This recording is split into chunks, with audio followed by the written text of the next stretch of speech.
I hear you. You say we can't call this like a podcast now. No lah, I just think like we just talk about stuff in it. Maybe when we do guests, we can call it podcast. But let's just call it a talk session, maybe. Okay, but that's usually what a podcast is. Okay lah, then whatever lah. You want to call it podcast, call it podcast. I want to call it talk session, I call it talk session. Okay. I just feel like there's a lot of pressure about what a podcast entails. I see. And I actually feel like the proper definition should be an audio experience. Okay. Actually, no lah. I don't know lah. So this is the work ceremony audio experience. Is that what you're saying? No, like, because initially you had the idea of podcast. I actually think it's quite a cool thing to do. Yeah. Like, maybe when we have more resources also, or we can do it now even. Like, but it should be more like, today we're going to talk about the topic of this, and we're going to invite 3 guests, and then the first guest is this, and then it just cuts very well produced. It's like the Freakonomics show. Freakonomics show, exactly. Yeah. I feel like that should be So that's a podcast. more called a podcast, where you are casting a pod. But now it's just talk and then we put it out there. Okay, so basically this is more like the Joe Rogan experience. But That's why you say audio experience. Okay, whatever. Okay, I take it back. Okay, let's call it whatever. He has it is. taken it back. It's a thing that we do on YouTube now. Okay. It's even more ambiguous now. Welcome to the work ceremony thing that we do on YouTube now. Yes. And Spotify. Yes. And wherever we get a podcast from. Yeah. So today we're gonna talk about ambition. Yes. Or what should the title be like? Actually, the topic I wanted to discuss with you was, is it okay if you're not ambitious? Is it okay to be unambitious? Yes, I think that's better. Right. Okay, so let's talk about that. So first off, like, how would you define ambition? To define ambition for purpose of this show, mainstream society. Before you do for this show, maybe I just do the dictionary one. Sure, okay. Do it the just dictionary. It just says a strong desire to do or achieve something. Or another one is desire and determination to achieve success. Yeah. How would you define it for the context of work ceremony? So the latter one, I think is what most people would define it.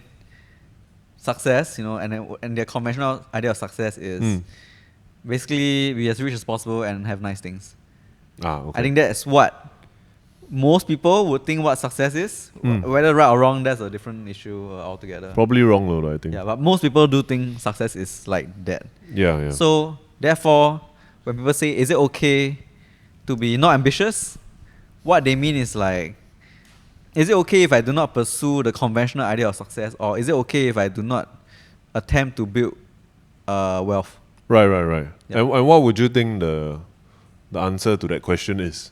Well, I think like it's okay not to want to build wealth.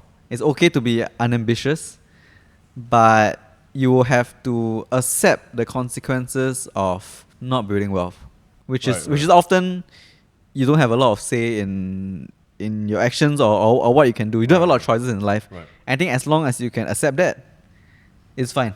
Right. Be as unambitious as you want in the wealth building arena. Yeah, if you are able to accept those circumstances. Yeah, exactly. Right. And when you say those circumstances, I assume you're meaning things like, if like there are macro things going on, like inflation go up or the consumer price index goes up, you will be affected quite heavily, like, and things that you might want to do, like retire at a certain age, might change. Yep. Because you really have very little control when it comes to wealth in terms of like building your lifestyle the way you want to, right? Yeah. Because of external factors. I think what people often say is like, this is like the happy-go-lucky life. Yeah, like happy-go-lucky, free and easy. Chill, right. Yeah, but often, it can be happy become unlucky life. Yeah. Right, yeah. because the economic circumstances do change, Yeah. do vary widely across the years. Yeah. So, if Like big waves from outside will just disrupt you very easily because your boat is quite small, exactly. Right? So if you do not like build to have like a larger boat or a larger platform, then you'll be swayed around by the waves, lah. Right. I think some people are okay with that, some people are not okay with that. I lean towards not being okay with that. You lean towards not being okay with that, but you're still saying that with okay, but if you want, you must know the trade-off, lah. That's it, lah. Yeah, just for me, myself. You individually, lah. Not what you recommend for everybody in Singapore or exactly. whatever, lah. Just for me, Ruiming. Right. Yeah. How about you? I actually feel like first, we might wanna first say that ambition also, like to say unambitious, even though we've already defined it very clearly, right? I think can sound offensive to people. Like it can be very difficult to hear from somebody, hey, why are you so unambitious? And I think many people have these conversations, whether is it like from a parent to a child, from a partner to another partner, when you are close to somebody especially, right, and your lives are entangled together, whether by choice, like if you choose to marry somebody, or not by choice if you're in somebody's family, right, that it is inevitable that people will expect you to be a certain way, so you can move at the same speed when it comes to lifestyle or whatever, you know. And this kind of mismatch will make it very hard. And I think it can be quite offensive or not very nice to hear that you're not ambitious. I like how you say it, which is like, I've chose not to build wealth, or I've chose to not have building wealth as a primary part. Because I think you can be ambitious in other places. Like, I don't know, do you think it's okay to say, for example, I'm very ambitious when it comes to having a good work-life balance? Yeah, I think that's I'm great. very ambitious when it comes to achieving my goals in life, when it comes to my chosen art or my chosen craft, my chosen not even profession, but like my purpose in life, which has nothing to do with earning money. Yep. I think that's okay, but it's not the mainstream definition.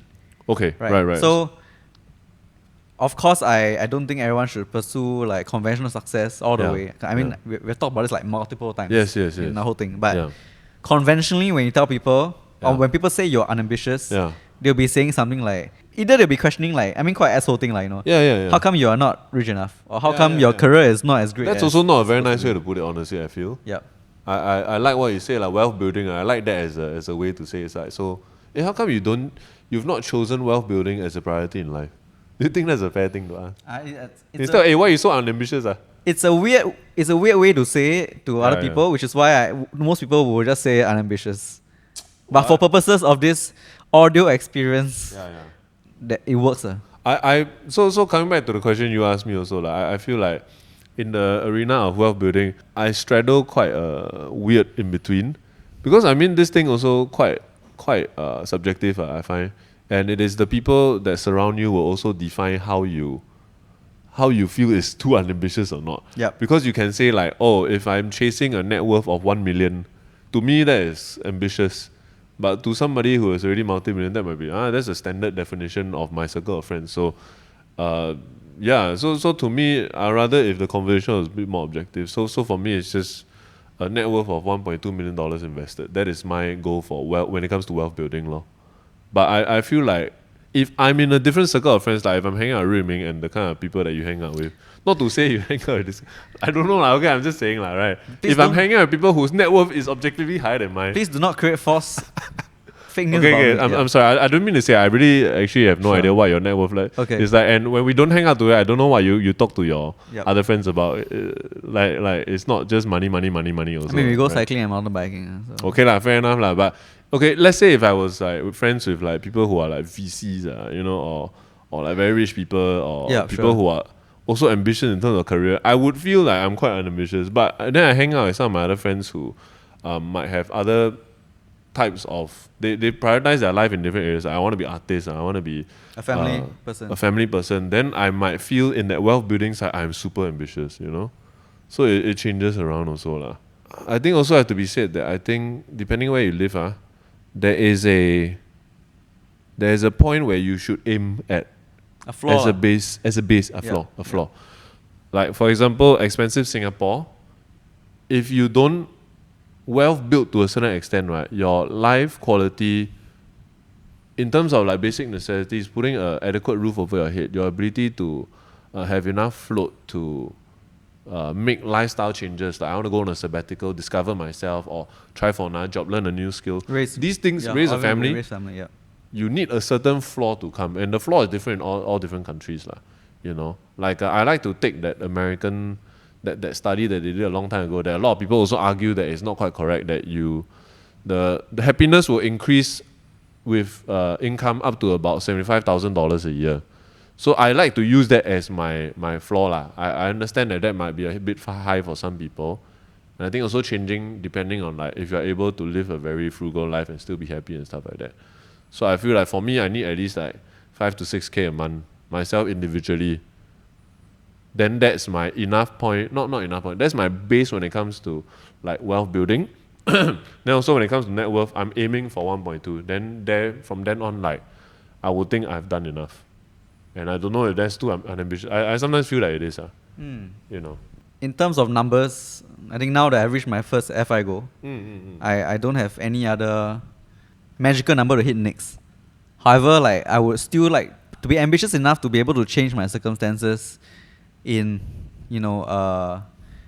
any economic scenario. So you're basically saying you want more money in case shit changes. No, it's not more money. Or like maintain this level of money, or just maintain a Income, is it? Not net worth or income? Is that what I mean? I will say net worth because income leads to net worth eventually. Basically, like maintain a level of ambition that allows me to either make drastic lifestyle changes. Let's say I need to start a family, Yeah. right? I mean, But you plan for that. I mean, you need to start a family. no, I mean like you want to lah. let's just say like one day I wake up 35 years old. Oh my god, maybe I should start. You're not 35. I'm just joking. You're not. He's 32. 32, 33. But has that been a thing like you are basically shoring up for if Ruiming wants to change his mind about children, then you want to have enough money to tank that kind of thing lah. Yeah. But then isn't that then an infinite array of things that you could want? What if you just tell yourself, hey, Ruiming maybe in 5 years wants a Lamborghini? Then you need a lot more, isn't it? Then you should be more ambitious, alright? I mean, if I wanted a Lamborghini, then I probably need to be more ambitious. Right. But there's a cap on how I think like how ambitious I need to be or I want to be. Right. Because there's this saying like we exchange hours of our life for money, right? Yep. So I think I'm done exchanging like too many hours of my life for money. Right. And I don't want to reach the point where I exchange most of my life for money because that's just miserable lah. But is there a condition or ambition that you're willing to hustle or have it tough to sacrifice to achieve something?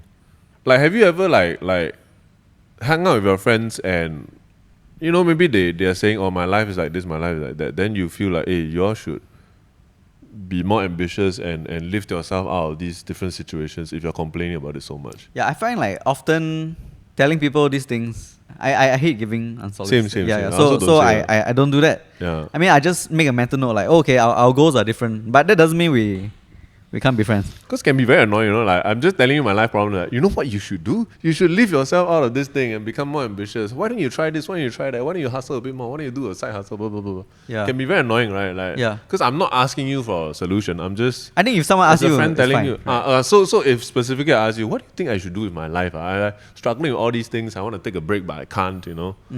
Then that might be a good time to say. Actually, I think you might want to be a bit more ambitious. But I wouldn't use the word ambitious because I wouldn't? mean, like you mentioned, because like it's a bit of a Not very nice to hear, trigger right? word.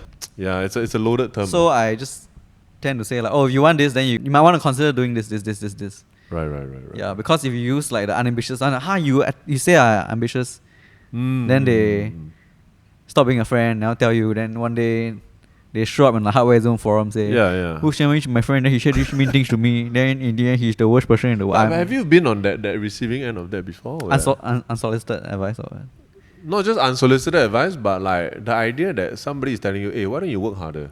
Why don't you do more things? Yeah, I think like quite often nowadays, because it? we started World man. I mean, people always come to me. Hey, why don't you do this? Why don't you do that? Yeah. Why not you do this business idea? Why not you attract more investors? Why don't you sell posters? Why don't you sell this? Why don't you start this account? Why don't you do that here? Yeah, can earn a lot of money, this way. Right. But I think, that's when I feel like, maybe I'm unambitious in that way. But to be fair, they are also not saying we're unambitious. They're just giving us ideas on things that we could do.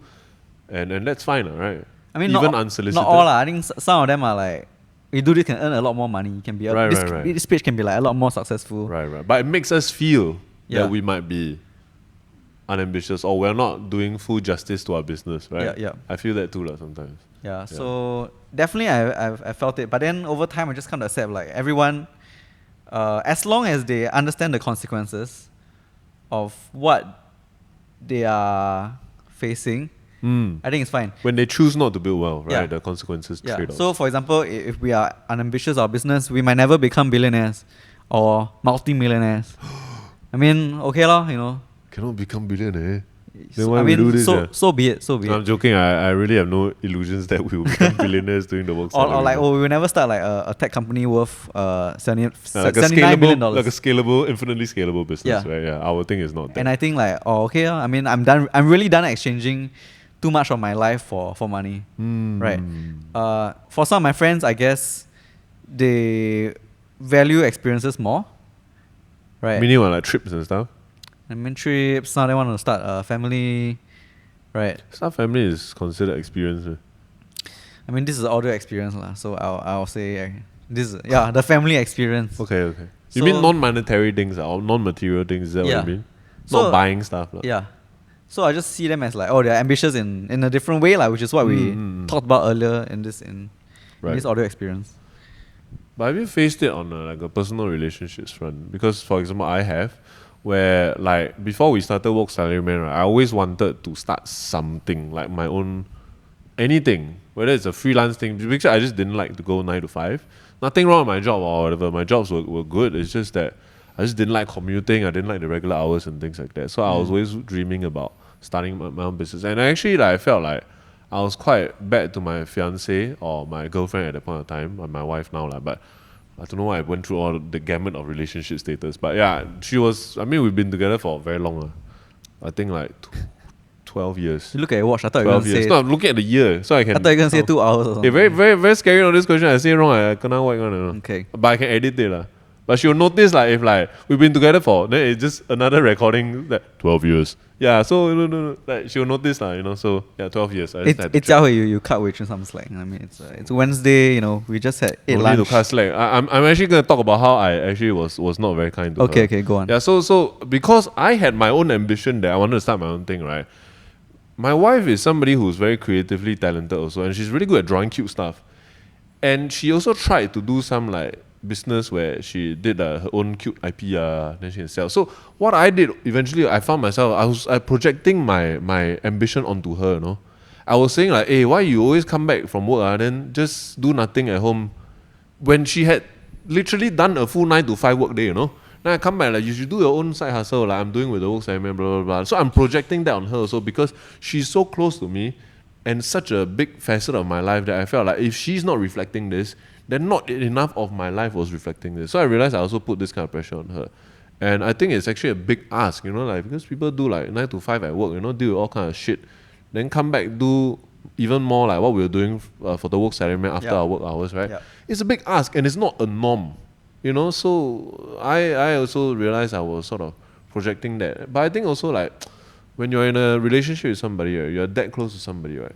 The idea that they have to be on the same speed as you when it comes to wealth building, actually, I feel like should be addressed more. I mean, like, not obviously on your first date. Then, can I just ask you, actually, what kind of net worth do you aim to have? Like, not on the first date, but it should be talked about before you delve deeper. If we have like a specialized like Tinder just for people who, or match my net worth, who want to pursue financial. I thought I have something like that, like, but it's more like high net worth. Oh, but that's a bit douchey.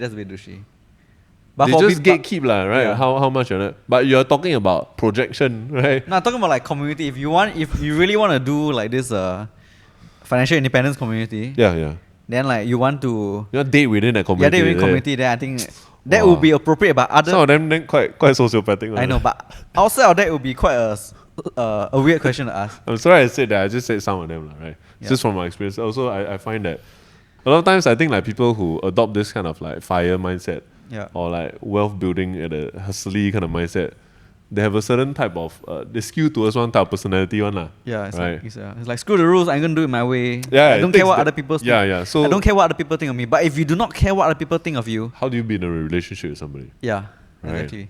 But actually I want to talk on the other side of like ambition also. Actually, many people find ambition attractive as well. And many people find unambitious people like unattractive or like it's a minus point. Is it like an evolutionary thing you think? Or? I think so because often I see like people come and tell me,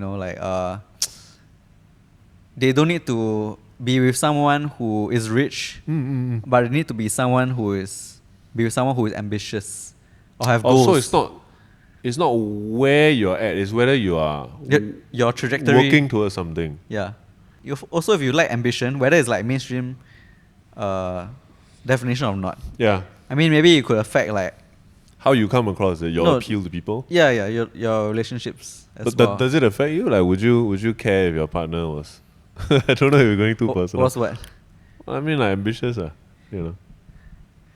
If it's too ambitious or too unambitious? Either lah. Unambitious lah. Okay, let's talk about unambitious because that's the topic, right? Too unambitious. Well, I feel like as long as I still get to do the things I want to do in a relationship, and the person doesn't demand like doesn't expect me to fund their lifestyle. Ah. And I think that's okay. I see. You know what I mean? Like your budget only, let's say holiday, Yeah. $3,000. Yeah. Then you cannot demand a $10,000 holiday of me. I see. What I'll do is like I will match your $3,000 holiday, and we will go on a $3,000 holiday together. Or I give you some money, we can have a $5,000 holiday. You know what I mean? We will no Meet at the middle. Yeah, well, we will. You know what I mean? I know. I mean, and there's no right answer. Like we're just Yeah. saying what we feel, and Yeah. there's no correct answer to this also. And then if the person is a lot more ambitious than me, Yeah. then I would wonder like, do we actually get to spend like enough time together and do all the things that we want to do? What is it about time though? Why? What do you mean spend enough time? But because you can choose to spend time. Because ambition generally takes time. Oh, I see. I mean, you pursue. I mean, if you're success, running a right? tech company that's worth billions of It dollars, takes you're time. not gonna have much time at home, right? Yeah, it takes time. True. Even beyond the relationship level, I feel like with what we do at the work salary man also, sometimes I also wonder if we are putting out a thing that makes other people feel unambitious. It's like when I read those CNBC make it. I mean the name alone, CNBC make it. Yeah. It is so hustly and so ambitious already. Like sometimes I read about all these young people doing amazing things, and it makes me feel like crap also lah. And I also wonder if we make our readers feel like that, or even not our readers. Like some people share on their wall, Yeah. and some other people see it and fuck this stupid hustly crap. I just want to chill in life. My job stress enough already. I'm sure. But either way, it is. I mean, on social media, sometimes advice can come to you, or content can come to you. When Yes. it's You don't unsolicited. ask for it; it just comes on your Yeah, wall. but I think right? if you don't like, just don't follow lah. You know what I mean? Then the content will not be unsolicited. You know it what I will mean? not hit you. Don't let it get to you. Yeah. I mean, Be able to shut it out, because that's what you do when you go social media. exactly. If you right? think about it, our page is just one way of leading life, right? Definitely. Kind of like how a magazine might be about motorcycles. Yeah. You cannot like go like pick up a magazine about motorcycles. Then Yeah. you're like, oh fuck, it doesn't talk about cats. Fuck it, I hate it. Yeah, Disgusting. Then you show it's like, I Yeah, mean, but you see the difference is that the magazine doesn't come to you unless you're scrolling the newsstand. Then you are annoyed that the motorcycle magazine there lah. interrupts your journey from Net Geo to cats. You know. entirely possible. It's just how media publications work. Yeah, and I think as part of somebody who has access to a social media news feed, what you should do also is to understand that not everything there is to ask you to live a certain way. Even though we might angle it a certain way sometimes for headline effect, like our intention is rarely to make people feel bad and unambitious, right? It's just suggestions on what we think and how you might want to. I think it's more of like an expression Think of about how we choose to live our lives and what has worked for us. If you wanted like a life where it's not so financially driven or like self-help driven, Yeah, there are plenty of options out there. true. Right. Yeah. Like there are many car magazines out there. Mm. Then there's one motorcycle magazine. Mm. Then you cannot look at the motorcycle magazine and you say like, "Well, fuck, these people are the worst. Only write about motorcycles." You just go read a car magazine, lah. Come on. Yeah. Come on. How about like family stuff? Like, did your family ever tell you you're unambitious? My dad used to say something like, "Next time you must be more successful than me." Wow, But it's not exactly successful how? saying what I should do. you know, like, Yeah. He just say like each generation must do better than the last, so you must be more successful than me. Which I felt like, actually I used to be annoyed by it. Yeah. But actually I went back to think about it. I mean it kind of makes sense. Like if each generation doesn't improve the standard of living for the next generation Yeah. in some way, Yeah. you know, there's this saying like I learn warfare so my children can learn philosophy or something like that. Yeah. So I learn warfare so my children can learn about geography and history, and then and they learn about history and geography so that children can do like arts and Yeah. innovation and things like that. Yeah. Something like that. Yeah. So I chose to interpret it in that way lah. But it was never like it's an evolution lah. It's not net worth 3%. Yeah. It's more like you must you bring go to the next phase. Yeah, you must bring it forward, which I feel like okay, maybe if you interpret that way, okay lah. Yeah. Yeah. It's good that maybe your dad left it open-ended lah. Yeah. But then some parents will go, I want you to be richer than me. I want you to take the family business and make it even bigger. Yeah, I want to go from the 54th percentile Yeah. to at least the 50 percentile. Yeah. At least the 58th percentile in your lifetime. Yeah. If not, That one big pressure. It's not just the net worth or the money go out, the business become bigger. It is your relationship with the rest of society must be higher. Yeah. Wow, that one's tough, man. I think Damn jialat, they will man. also have like Such pressure. KPIs or OKRs to OKR. What's okay? It's like some startup like. I don't know that one. It was can we Google OKR? We used to like talk about it You in got phone also. Objectives and key objectives results. and key results. Okay. Yeah, so like what's your OKR? Imagine you go to a 6-year-old like, son, Yeah. what is your OKR? That would be a funny ad. Like okay, today is the board meeting. I'm gonna curate. I'm gonna share it. I need you to show me this. Then it zooms out and it's a kid. Yeah. Or something like, okay, your first quarter, you are Your falling results, behind. you're at the 84th percentile. You're actually falling behind. Actually, what we projected, you actually be in the 96th percentile. So you are kind of like 12% behind. Other things you need to improve on is your BMI. Your Wow. BMI is not so good. Also, even though you have kind of reached the age of puberty, your growth spurt is not proceeding as expected. Recommend to increase protein and calcium intake. And then you zoom out, there's a child. This sounds like a TV ad for something. I don't know what that something is, but then you zoom out, then it's the child like looking up, and then zoom out again, it's kids outside playing, and then he's just in the window. Wow, that's very sobering. So I think too much ambition or like ambition taken the wrong way can be Yeah. quite sad also. Yeah. I mean, I also heard of like stories where parents force their child into doing some sort of like glamorous career, and then like not allowing them to pursue what the child is actually good at or interested in, and then it almost always like ruins like the family relationship. Right. Yeah. Yeah, I think that might happen. Like you go a bit crazy, or like you go and do the exact opposite of what they ask you, especially during the teenage year. Like, Out of spite, right? yeah. Like, A lot of times that will not last past the teenage year. Yeah. I mean, if it did, then life very miserable. Yeah. Oh, jialat. Have you ever thought about like lay flat culture before? Yes. When? I think so there are many iterations of it. I feel like the hikkigomori movement, where it's just something that they do in Japan, where a lot of these typically adult men that would just choose to not come out of their bedrooms and then just live at home, and then their parents would give them food that they leave outside the door. So it's not just a rejection of career and wealth building, but of social like face-to-face physical social relationships. I feel like the life-like culture, which then I'm just gonna say off the top of my head, I might be saying it wrong, then came around in China, where the idea was that I'm gonna consume and be as thrifty as possible, consume as little as possible, but I'm also gonna earn as little as possible. So I just need a basic like internet connection, computer, then I just play games and then do the bare minimum of work to do to survive. I feel like that is like, I don't know if it's a response to hustle culture, but I feel like hustle culture has been around forever. Victorian era, industrial era, whatever. There's always people that will pay very hard. There will be people that don't want to pay as hard, right? But as a cultural movement, I don't quite know what to make of it. I feel like it's a bit worrying also, because like I think a nation does need a certain level of productivity, not just to function, but to have enough like bargaining resources. You need to have GDP, you need to have productivity in the nation to have enough bargaining power. Unless you want to live off the land, which is Like unrealistic. agrarian lifestyle. Which is unrealistic for Singapore cannot. Yeah, obviously. Yeah. So if you want to move to the suburbs, you can. I think it's all okay lah. It's just Aside the consequences. come back to what you said. Yeah, accept but I think life consequences. flat movement would like why it can be so empowering. Yeah. Because many people lie flat together, ma. So like, last time when Many people lie flat together. yeah, last time in secondary school, then you get a lousy result, then you tell your parents.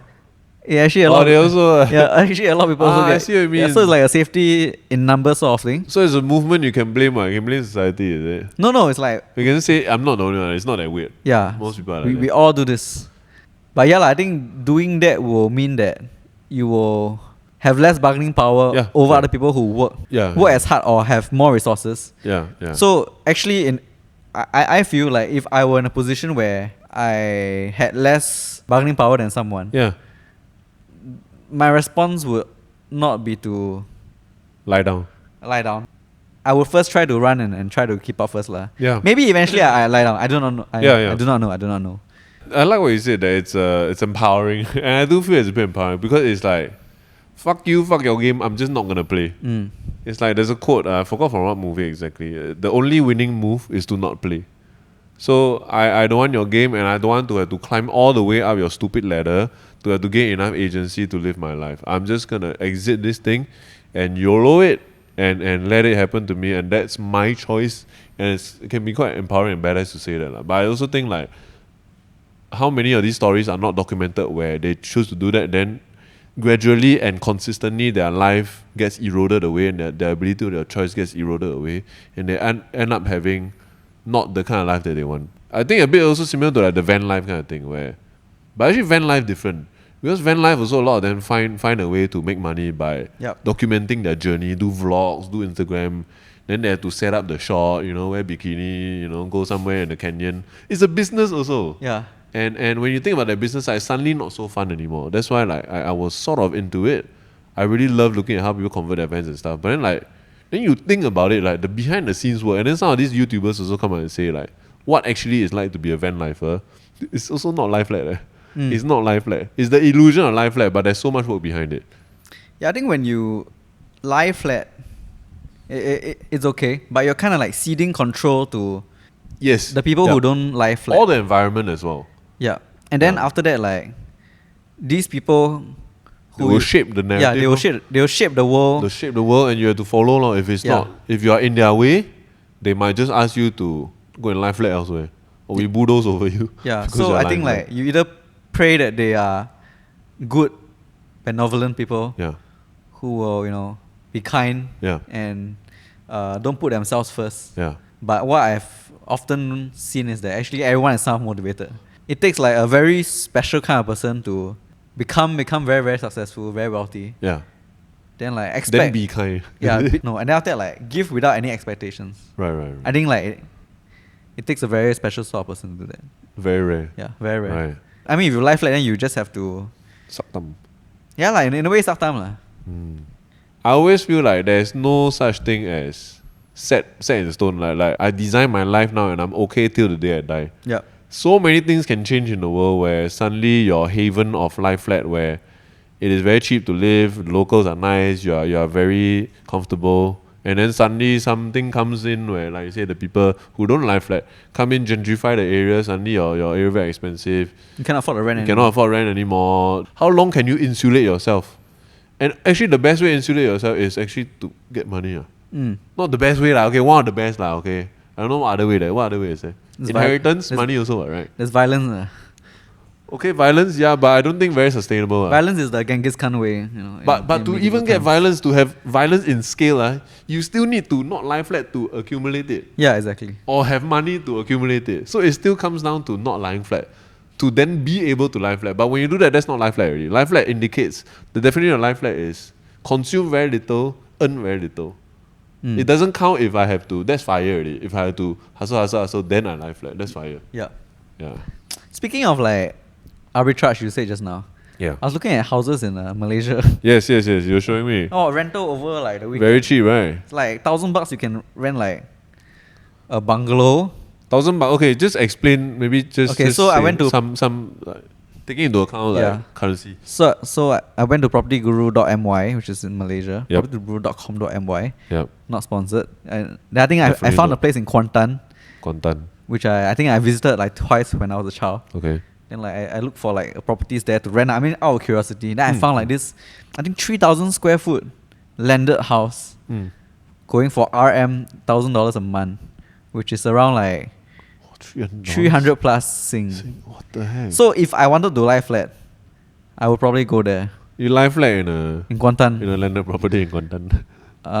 Yes, but so you just buy a house in Singapore, use that rental yield, then you offset along, right? But only because, right, and as a Singaporean, I can only do this because the people from the previous generation did not lie flat.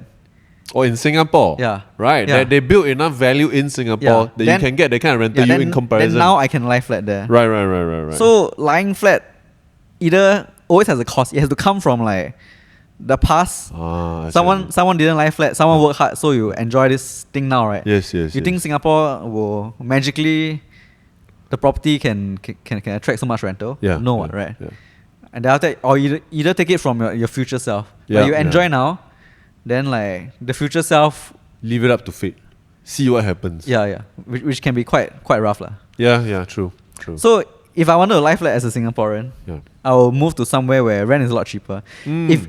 If $300 could rent you like a big House in Malaysia. house in Malaysia, then like A room would be freaking cheap. yeah, think of like even like a little studio, Yeah. right? Sure, things will probably be not as convenient. Yeah, like I think not as connected. Maybe not so much amenities Mm. or connectivity. Yeah. Or maybe like comforts. Yeah. But people there in Kuantan make it work lah.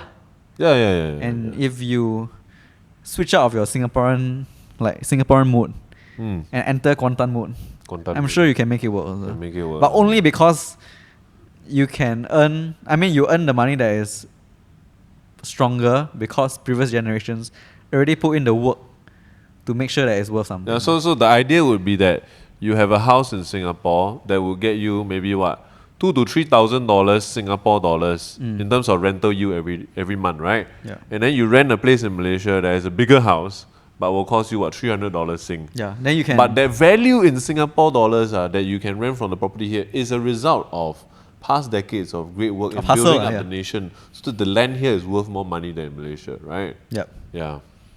So even though it's life flat, technically also not really, like other people had done the work for you already. Yeah. If you want to lie flat sustainably, Yeah.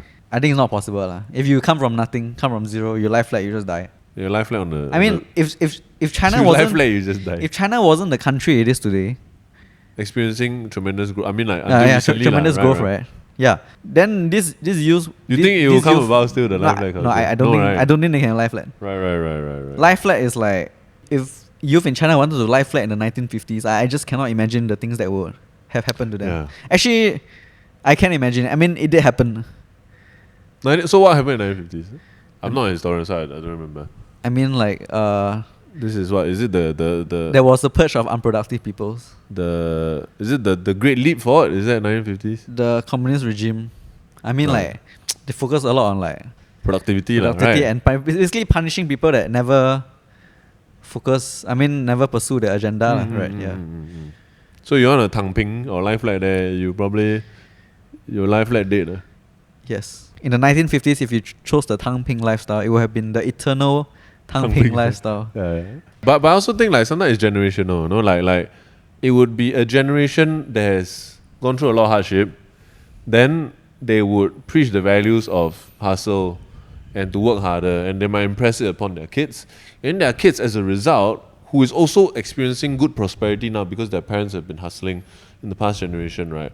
Would then think more about like, work-life balance or pursuing other things in life, which is not wrong. Yeah, Not wrong. it's great. It's great, and it's actually what spurred us on to actually chase wealth in the first place, right? But it's a response to that. So I also wonder if it comes and it goes, and it comes and it goes. Because if you lie flat, then if that lie flat thing really take root, right, and then it results in a generation of less productivity, I think what will happen is that the nation will lose leverage as a result of that, resulting in economic hardship, and then that will make the next generation want to hustle more. Yeah. I don't know if that's accurate to say, but I feel like it might be like that. 'Cause I think like the way you're brought up really does affect it. Like I went home to Malaysia like after about 3 years, and my sister now has cats. Nice. So she has 3 cats. They're all black, right? All living in the same house, right? But all 3 cats came from different places. So one cat had a freaking comfortable life because he was somebody else's cat, like that was born, then they just give. So he lived in a house the whole time. Oh, it's like Singapore House cat. Yeah, house cat. To TTM to the max house cat one. Then there's one that had a fucking rough life. Like live on the streets, almost died, then my sister go and pick it up and then rescue it. Then there's that one. Then there's one in the middle that sort of had a tough life, then came around to my sister's house. Then they just took him in. They took her in, right? Okay. So it has the complete range of, I won't say SES, not SES, but like hardship. Circumstances. So very shock life to very hard life. And the behavior is so predictable. Because the one that when I went to a house for the first time, this cat never met me before. The one that keep come to me, boah me, put the tail on my thing, walk over my keyboard, all that, right? Is the house cat. And the one that was so cold, so mistrusting, is the ghetto street, like hard life cat. Yeah. And the one in the middle sort of playful, then I had a roll of masking tape. That's through the tape. Then the very friendly one would just chase and play. The middle one would watch like I want to play but a bit scared. Yeah. The hard life one completely didn't give a fuck. So I think it also shows that a hard life doesn't always guarantee that you'll Doesn't get always. ambition. Yes. Sometimes you just give up, and that's actually what the Tang True. people have choose. True. When you feel like the odds are too overwhelming, Yeah. then okay lah, I just give up. I see. So I completely understand where Tang Ping comes from. Right. It's like the odds are like that. What can I do? Yeah, but I Right. mean I do not like it lah because Yeah. I think it only furthers the problem. But I agree. understand why people I do agree, it. I agree. And there's no like, fuck you did Tang I Ping, mean, you're a loser. we don't live in China. Yep. We didn't grow up there, so we don't understand the kind of pressure Or the intense they competition. feel. No, I was somewhere in Hong Kong where it's just the idea of owning a property. Do you remember on. like in secondary school? I mean just now Viv was sharing with us like Uh-huh. there'll be some scholars from China, Yeah, then they come to Singapore, then they outcompete, they steamroll everybody. they steamroll everyone. Yeah. So probably like the environment in China is all these scholars steamrolling each other. So maybe I think that's the level of That's how competition. intense it is, right? Yeah. And if you don't have any leg up, wow, how to even? I think I don't have that kind of fortitude. I'm quite mentally like weak now, I think.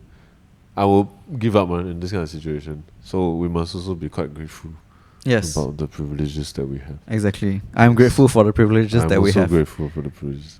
Thank you, baby boomers. Thank you, Thank you, baby boomers. Thank you, baby. Thank you, Thank you, baby boomers.